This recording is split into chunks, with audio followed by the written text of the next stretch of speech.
The Path of Prosperity. Chapter 7. The Realization of Prosperity. It is granted only to the heart that abounds with integrity, trust, generosity and love, to realize true prosperity. The heart that is not possessed of these qualities cannot know prosperity, for prosperity, like happiness, is not an outward possession, but an inward realization. The greedy man may become a millionaire, but he will always be wretched, and mean, and poor, and will even consider himself outwardly poor, so long as there is a man in the world who is richer than himself. Whilst the upright, the open-handed and loving will realize a full and rich prosperity, even though their outward possessions may be small. He is poor who is dissatisfied, he is rich who is contented with what he has, and he is richer who is generous with what he has. When we contemplate the fact that the universe is abounding in all good things, material as well as spiritual, and compare it with man's blind eagerness to secure a few gold coins or a few acres of dirt, it is then that we realize how dark and ignorant selfishness is. It is then that we know that self-seeking is self-destruction. Nature gives all, without reservation, and loses nothing. Man, grasping all, loses everything. If you would realize true prosperity, do not settle down, as many have done, into the belief that if you do right, everything will go wrong. Do not allow the word competition to shake your faith in the supremacy of righteousness. I care not what men may say about the laws of competition, for do I not know the unchangeable law, which shall one day put them all to rout, and which puts them to rout even now in the heart and life of the righteous man? And knowing this law, I can contemplate all dishonesty with undisturbed repose, for I know where certain destruction awaits it. Under all circumstances, do that which you believe to be right, and trust the law.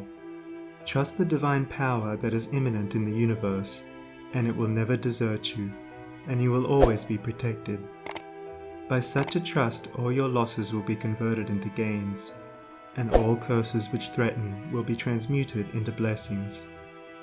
Never let go of integrity, generosity, and love, for these, coupled with energy, will lift you into the truly prosperous state.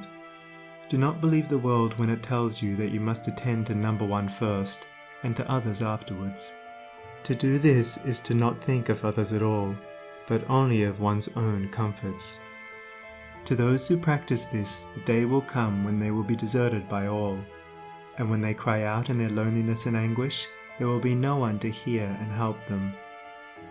To consider oneself before all others is to cramp and warp and hinder every noble and divine impulse.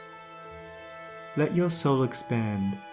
Let your heart reach out to others in loving and generous warmth, and great and lasting will be your joy, and all prosperity will come to you.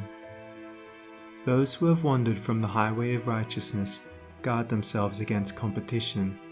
Those who always pursue the right need not to trouble about such defense. This is no empty statement.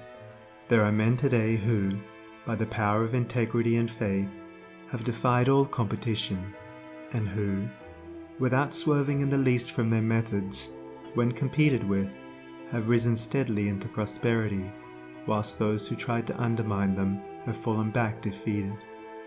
To possess those inward qualities which constitute goodness is to be armoured against all the powers of evil, and to be doubly protected in every time of trial. And to build oneself up in those qualities is to build up a success which cannot be shaken, and to enter into a prosperity which will endure forever. The white robe of the heart invisible is stained with sin and sorrow, grief and pain, and all repentant pools and springs of prayer shall not avail to wash it white again. While in the path of ignorance I walk, the stains of error will not cease to cling. Defilements mark the crooked path of self, where anguish lurks and disappointments sting.